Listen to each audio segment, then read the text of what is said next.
Hello, hello. Here's how I sculpt the arms. I start with a single vert, place it here, and extrude down to the elbow and down to the wrist. Select these two and move it backwards to make the pose more interesting. Give it a skin and subdiv modifier.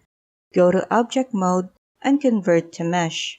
Go to Sculpt Mode and using the Draw Sharp, high mark the lateral epicondyle of the humerus, then the medial epicondyle. Notice that the medial is larger compared to the lateral. These are important landmarks to remember once we add the muscles.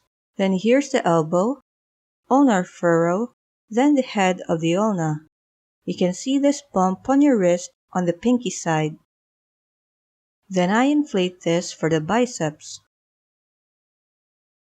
Or go to side view and pull this out. Then here's the triceps. Right now, I'm just focusing on the form, big shapes, or the silhouette of the arm. Here's the ridge muscles, and I'm just widening the forearm.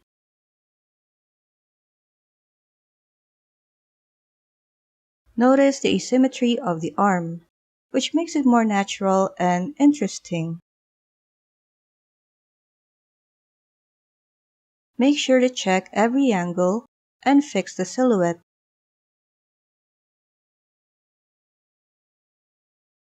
Then I remesh and smooth. Here I'm forming the biceps. Underneath the biceps is the brachialis.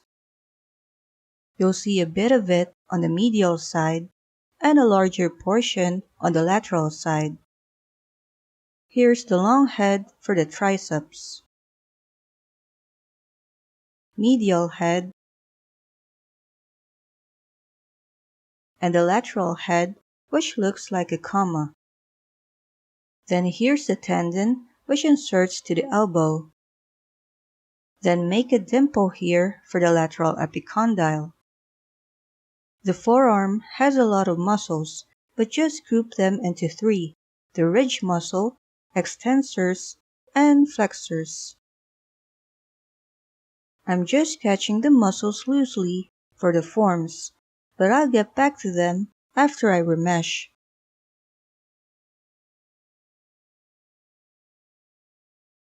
So I'll lessen the voxel size and remesh.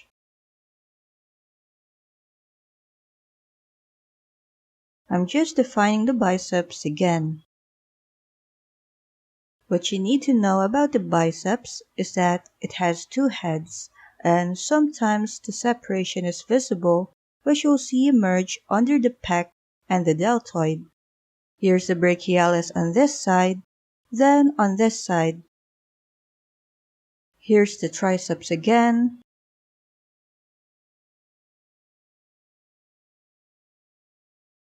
Don't forget the dimple. Between the brachialis and the triceps emerges the ridge muscles that flow towards the thumb. Here's an extensor muscle that makes the silhouette from the side.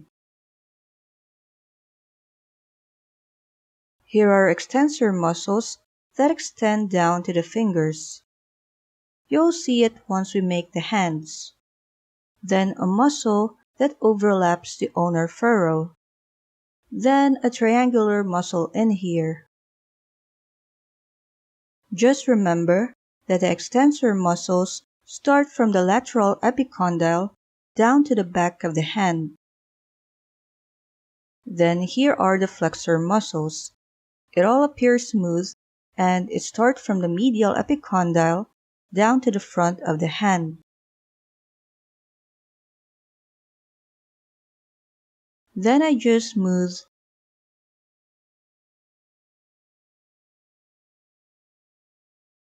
I define some of these and move the flexor muscles a bit because I want them peeking from the other side. I'm just refining the shapes more. I'm inflating the medial head more because I also want this peeking from the other side. Just keep checking every angle.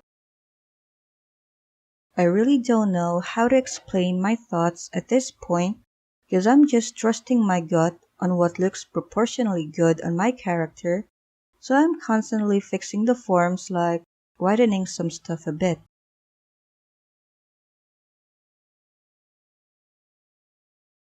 Then symmetrize the arm, so it'll be easier to check the form from every angle. Now that the arms are in place, I adjust the deltoid so it wouldn't look weird once I join the torso and the arms. Again, always check the silhouette from all angles. That's all for now. Bye.